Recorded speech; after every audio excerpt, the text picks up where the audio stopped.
Today, when you order fettuccine alfredo at a place like the Olive Garden, you can expect a bowl of pasta drenched in a creamy and garlicky sauce. And delicious it is. But Italian?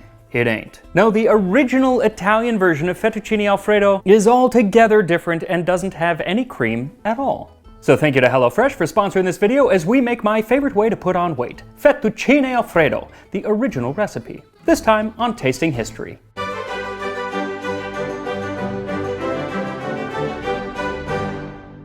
So fettuccine alfredo, or fettuccine all'Alfredo, is a dish that has been made for so long that its origins are really lost to the mists of time. But the version that we know here in the US gets its name from Roman restaurateur Alfredo di Lelio. And it is his version of the dish that I endeavor to recreate. Now, he never actually wrote down the recipe per se, or at least shared it, but in 1927 he did give away the secret to his dish. And it was to use the best ingredients to make his fettuccine, then a double quantity of butter and cheese and well mixed. That is my secret. And if you're thinking, well, there has to be more than just that, no, there doesn't seem to be, because his restaurant, or rather restaurants, are still in operation today and say that they still make it the way that they made it then, and they say that's all there is to this iconic dish. So to make the pasta, what you'll need is 2 cups or 250 grams of Italian pasta flour, sometimes called 00 flour, 2 cups or 250 grams of fine semolina flour, and 6 large eggs. Now, can you just buy dried pasta, you ask? Well, yes you can. But since Alfredo used fresh pasta, that is what I'm endeavoring to make, but I have nothing against dried pasta. I had some last night when I made a big bowl of chicken sausage spaghetti bolognese from today's sponsor, HelloFresh. HelloFresh makes making dinner so much easier because everything gets delivered right to your door, so I don't have to continuously go shopping for ingredients. Also, the ingredients that do show up are pre-portioned, so I can get right to the cooking. And the recipes are well written and easy to follow, so the only thing you have to worry about is how to eat spaghetti without looking like a wild animal. I swear I know how to eat spaghetti, I just chose to make a mess instead. With 40 weekly recipes, you'll never get bored with the selection HelloFresh offers, and they have something for everyone: vegetarian, calorie smart, quick and easy, and even some new selections for vegan dinners. Oh, another thing that I love about HelloFresh is that you can swap in different ingredients like your sides or your proteins, so you're always getting the meal that you want. So if you don't like chicken, instead of chicken bolognese, you can have pork bolognese. It's very flexible.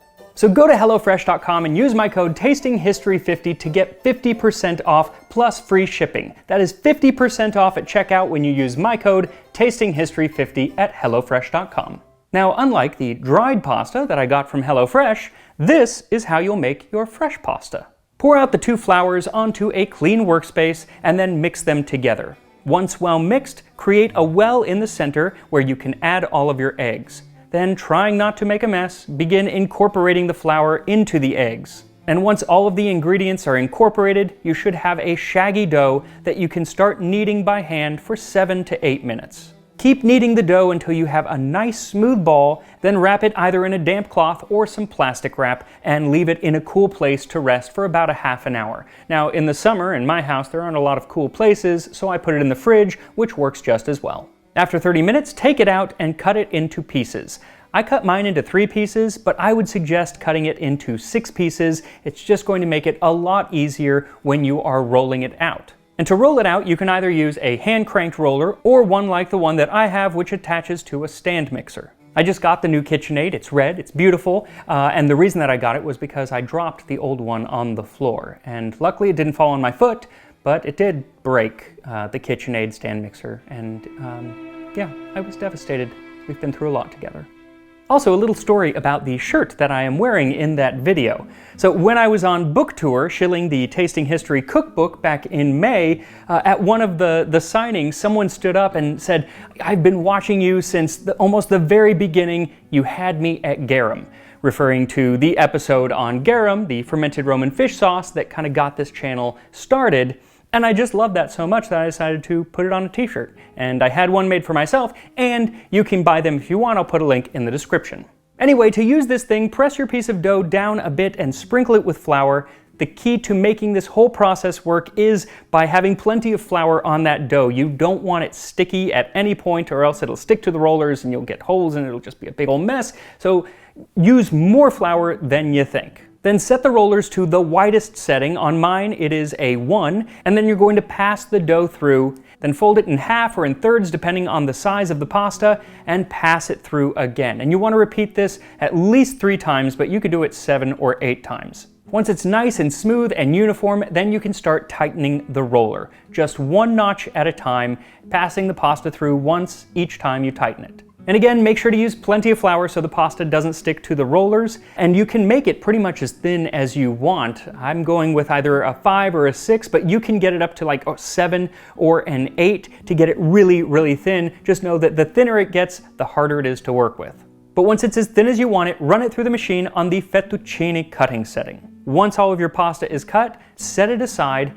and boil a pot of water, about 3 quarts. And while it heats, you can get your other ingredients ready. So for every half pound of pasta that you're going to be making, what you'll need is 100 grams or 1 cup of Parmigiano Reggiano, freshly grated on the finest grater you have. And being freshly grated is imperative. If you use pre-grated Parmesan cheese, it's not going to work because they add fillers that make it so it doesn't clump, but it also makes it so it's not going to incorporate with the butter and you're just going to have a big old mess. And then 4 tablespoons or 55 grams of unsalted butter at room temperature. And you're going to put that in a bowl that is also either room temperature or just ever so slightly warm. And you'll also need a little bit of the pasta water that you're going to be boiling the pasta in. So you got your pasta, you got your butter, and you got your cheese. But before we put them all together to make this Fettuccine Alfredo, I think I need to tell you who Alfredo was. Picture it. Italy, 1908. A young man, Alfredo di Lelio, frets over the health of his young wife, Ines, who is pregnant with their first child. Unfortunately, Alfredo doesn't know what to do because he's not a doctor, and he doesn't know how to help his wife. The only thing he does know how to do is make pasta.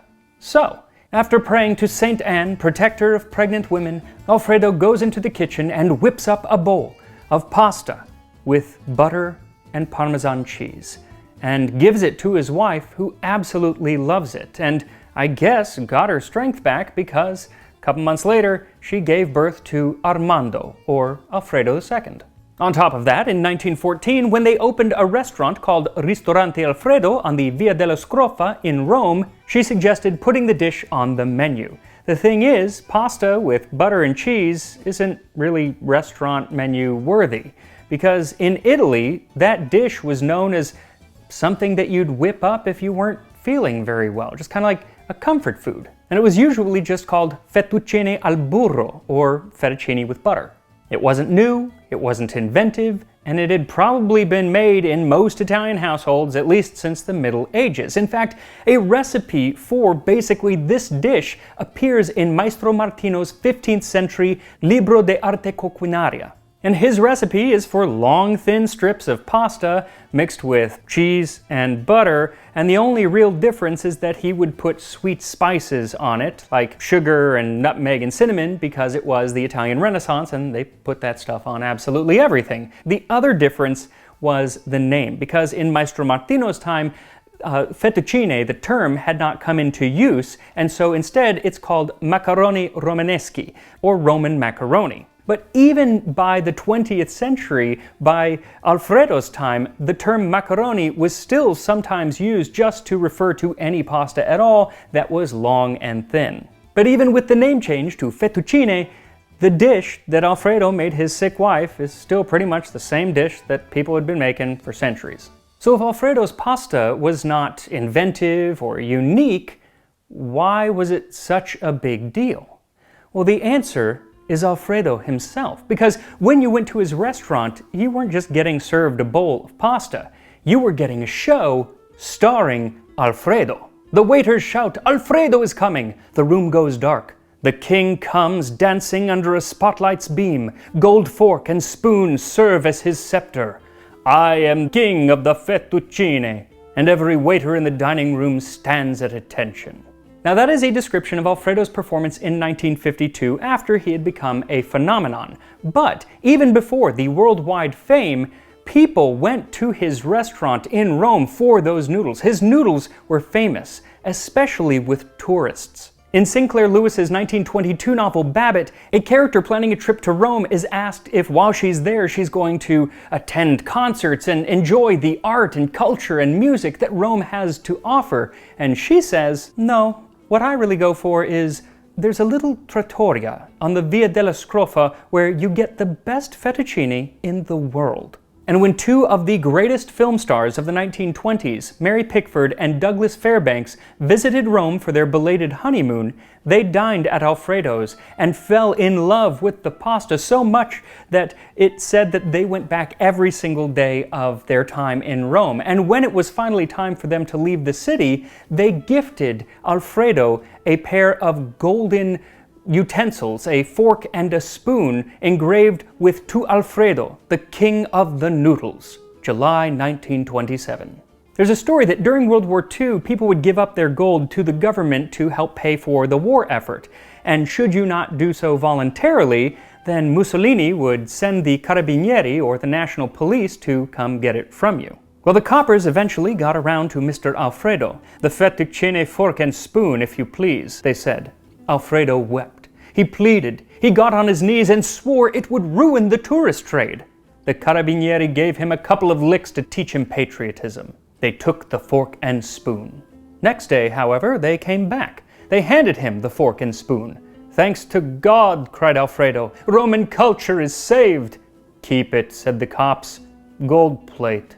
Alfredo, of course, never accepted the fact that they were just gold plate and always insisted that they were indeed pure gold. Now, with the approval of Hollywood royalty, it was time that Alfredo got the approval of his own government. And in 1927, he was knighted for his fettuccine. And afterwards, on the restaurant menus, it said Alfredo, Cavaliere delle Fettuccine. Alfredo, Knight of the Fettuccine. And foreign newspapers wrote that indeed, the two most discussed byproducts of modern Italian are fascismo and fettuccine.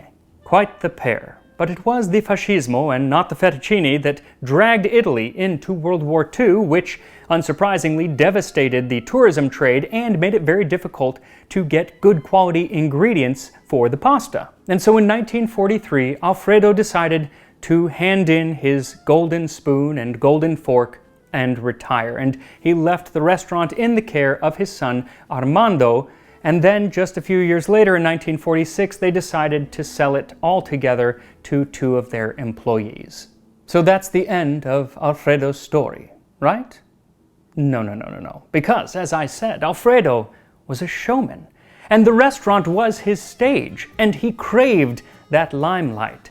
And so, in 1950, when Italy's tourism trade came roaring back, he decided to open a new restaurant. But he couldn't just name it Alfredo because that was already taken by the restaurant that he had once owned and sold to his employees, and there were a lot of other Alfredo restaurants that had popped up because they were trying to cash in on his name. So instead, he named it Il Vero Alfredo, the true Alfredo. And it was sort of a shady move because it was only a 7-minute walk from that original restaurant he owned, which was still selling the pasta that he had made famous, and now he's doing the same thing 7 minutes away. But the thing is, people came to that new restaurant because they weren't just going for the pasta, they were going for Alfredo. You went to the restaurant to see how he prepared the pasta, and it kind of reminds me how people would go to Caesar's in Tijuana just to see how Caesar himself would make his famous salad. And I did a whole video on that, so if you haven't seen that, I'll make that pop up after this one and I'll put a link in the description. But suffice it to say, the owners of that original Alfredo's restaurant were none too happy with the new Alfredo's restaurant, and it kind of started a feud that, according to many, still is going on to this very day. And in 1952, a newspaper talked about Alfredo's reaction to being questioned whether the true pasta, the true fettuccine Alfredo, was at that original restaurant or if it was at his new restaurant. His mustachio vibrates with indignation. He shows you a calloused spot on his right palm. That is caused by the spoon. A callus on his upper third finger, left hand. That is the mark of the fork. Scars earned by tossing the noodles, 47 years long.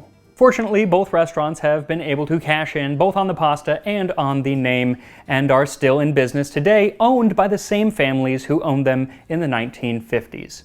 What's interesting, though, is that the name Fettuccine Alfredo, while it took off worldwide, never took off in Italy, at least not outside of Rome, because most of Italy still calls it Fettuccine al burro, or, my favorite, pasta dei cornuti, or cuckold's pasta. See, the story goes that a woman was having multiple affairs and would be with all of her lovers all day, so that when she got home, she didn't have any time left to make him a big meal. So she would just boil some pasta and throw on some butter and some Parmesan cheese, which is exactly what I'm about to do right now. So add a little salt to your boiling water and then add in your pasta. Now, if it's fresh pasta, it might take 1 to 3 minutes to cook, depending on how thin you were able to get your pasta. Mine took about 90 seconds, but if it's dried pasta, then it can take up to 10 minutes. Alfredo does say that this pasta should be al dente, so don't overcook it. As soon as it's cooked, pull it straight from the pot into the dish with the butter, then sprinkle it with about a third of the Parmesan cheese and start tossing it, coating the noodles with the butter as it melts. This is really the trick to getting a creamy sauce without using any cream, and a 1937 article describes how Alfredo himself did it, and it was with a flair. In serving fettuccine, Alfredo's goes in for as much style as a Hollywood opening. A waiter comes solemnly up to your table carrying a steaming bowl of cooked noodles, like a high priest with a special offering. Then arrives Alfredo himself with a dish of freshly grated Parmesan cheese and a plate of unsalted butter. With reverential grace, the spoon in his right hand, the fork in his left, he mixes and remixes the cheese and butter through the noodles, tossing them up in higher and higher loops every twist. People said it was like watching a great dancer or a juggler with noodles, and it is known that he used his golden spoon and fork, yet in so many pictures he's shown manhandling the pasta with his hands. Yummy. Regardless, I do not have his technique, so I am keeping it low and in the bowl. As you continue to toss it, add in a bit more cheese as well as some of the pasta water to help thicken it up. The starch from the pasta in the water is what's going to give this a sauce-like texture. And as the article says, 2 minutes of mixing and the platters are served. Add a little more Parmesan and a crack of black pepper, and here we are. The original Fettuccine all'Alfredo. I can tell right away that this is going to be very, very different from a Fettuccine Alfredo that you would typically get in an American restaurant today, because it just smells so different. Really, the smell that I'm getting is the Parmesan. I mean, there's a lot in here, so I'm guessing it's going to taste like it as well. But here we go.